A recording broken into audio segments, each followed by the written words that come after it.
personally know some businesses like that. Kumuha ng funding, some millions, and then they wrote themselves huge checks in terms of their salary as the founder CEO, and they cannibalize their own baby, their own business that way. So don't do that. You have to sacrifice for that baby to grow and mature. Hey guys, welcome back to the Leadership Stack Podcast, the podcast for entrepreneurs by entrepreneurs to increase your leadership, teamwork, and profits.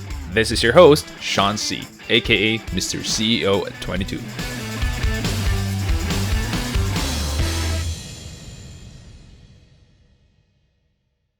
In your experience, how long does it usually take to establish your business or startup from an idea? I can really relate to this question because since the pandemic, that's when I started to try to establish my business, and it's about coaching. I can't say the exact length, like the length of time wherein you can establish your business or your startup. But I think you really need to take time to plan it. So plan it before executing it. Do your own study, your research, and take into consideration as well. Like, for instance, do you need a website for it? Or how are you going to market yourself? And all of those things. So I think parang more or less, it depends kasi on your business or your startup from an idea. But for me, since last year, and while going through my online training as well, I already started actually planning my business. So imagine I started siguro mga July last year, and then I plan, execute. During this time as well that I am slowly but surely, yung sinabi mo, Sean, I like that na start small and start simple. So slowly, I've been starting to execute those plans already during this time of the year. And my answer to this is it really depends on what kind of entrepreneur you are.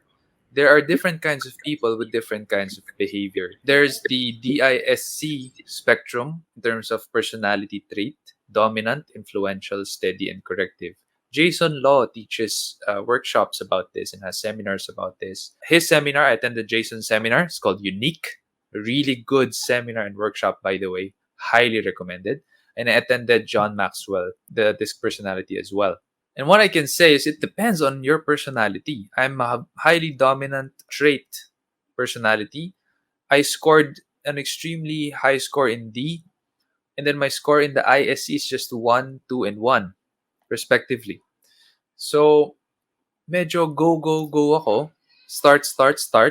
Medyo shoot first and then aim later.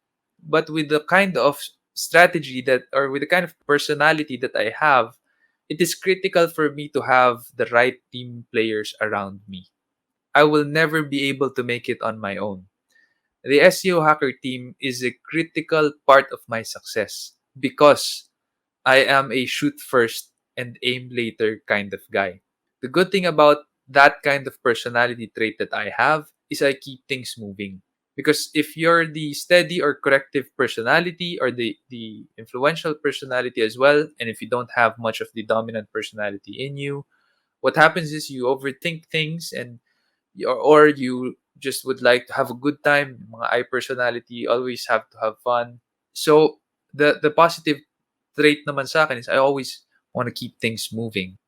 And with me, with that kind of personality, it's pretty fast how I establish businesses. For example, aquascape.ph, which is a business I established during the pandemic, sometime July last year, I think. That is a business that just came up. And that's because I started this aquascaping hobby. If you notice, there's aquariums behind me, or if you've been an avid watcher in YouTube, I have aquariums at home. And I couldn't find the right place to get these aquatic plants. It's so difficult. And then I researched about them. Wala silang street names or common names. They all have scientific names. Hygrophila, Corymbosa stricta. And oh my gosh, ang haba nung names ng plants. Okay, scientific names talaga siya. So when I searched in Google, wala akong mahanap. And so what I said is, all right, I got some suppliers, finally found some. I'm going to start a website and start selling them because I grow them anyway, and then I have to trim them, and sometimes I just have to throw them because they're overgrown. Sayang. So I wanted to start selling some. And so I put up this website. We applied SEO to it. Thank God for the SEO hacker team. Went up super fast. Within a month, we're already ranking number one. So if you search for any of those plants na napakahirap ang pangalan, number one na si aquascape.ph. We're not spending anything on ads. We're not marketing it on social media. I had it stopped even if my team wanted to market it on social media. And that's because I couldn't have the time to just go and cut and pack and right? Because it's in my house. The plants are in my house. Wala akong tao. Ako mismo yung gumagawa nun. I would rather spend that time interfacing with my team, talking with clients, or creating PowerPoint presentations for my trainings and talks within my team and for clients as well. So that business started just like that, pretty fast. So it depends on your personality. For some people, medyo matagal. They want to flesh out all of the nitty-gritty details first. Kailangan malaman ko muna, gagastos ba talaga yung target market ko? Ito ba talaga yung area na gusto ko? So, medyo tumatagal dahil doon. Yeah, I but love for me, that. Mm-mm. the length of time, it's not that important eh. What's more important is when you establish the business, find your customers, make sure your cash flow is positive. That for me is the most important thing. Huwag mo iwanan na negative yung cash flow mo. Burn ka lang ng burn. A lot of businesses, by the way, are like that. Maybe you're surprised bakit sinasabi ni Sean to eh. Obvious naman na dapat positive yung cash flow. Actually, maraming business na may funding, na may investor, nahayaan nilang mag-negative sila for a long, long period of time until, of course, the company shuts down and fail. And I personally know some businesses like that. Kumuha ng funding, some millions, and then they wrote themselves huge checks in terms of their salary as the founder CEO, and they cannibalize their own baby, their own business that way. So don't do that. You have to sacrifice for that baby to grow and mature. Next question from LJ. How can a startup entrepreneur manage his or her cash flow? Cash flow is all about awareness. If you're aware that you're making more than you're spending, you have positive cash flow. If you're aware that you're spending more than you're making, you have negative cash flow. We call that bleeding out. A business is likened to the human body. Yung mga managers or leaders, the C-level executives, CEO, COO, CFO, we call them the head. Right? They're the heads of the company. The arms and legs, usually these are the grassroots, team players. The heart would be the salespeople. The mind would be the R&D or research and development. They're the brains.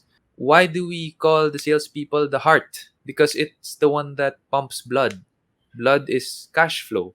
Whenever salespeople make a sale, they inject positive cash flow in the business. And that's why we say kung negative yung cash flow, meaning expenses is greater than revenue, we say that the business is bleeding out. That's the term we use. And then we write it in the ledger with a red ball pen to, I don't know, make it look like blood or whatever, right? So that's the analogy that we have for a business. You have to stop the bleeding because if it goes on, then what happens? It would die. The most important thing is having an awareness. Are you positive or negative this month? If you're negative, how can you turn that to become positive? And I think the most important thing about managing a business is making sure you have positive cash flow month on month. It's important that you really see it. So I think with someone who's just starting it, have an Excel sheet about everything, di ba? Yung coming in and out na expenses, and kasi nasabi mo awareness. So you won't be able to be aware of things unless you write them down or you record them. That is a very good answer. As simple as an Excel sheet, track it. Up to today, I use an Excel sheet actually. So that is one of the best answers about managing cash flow. Just use an Excel sheet. That works. Because it's very difficult. You have to swallow your pride and you have to put the foundation of the company and the priorities of the company before your own. I've made that mistake. And fortunately, I worked for the family business that let me make that mistake, because had I not been working for the family business, it probably would have ended a little different.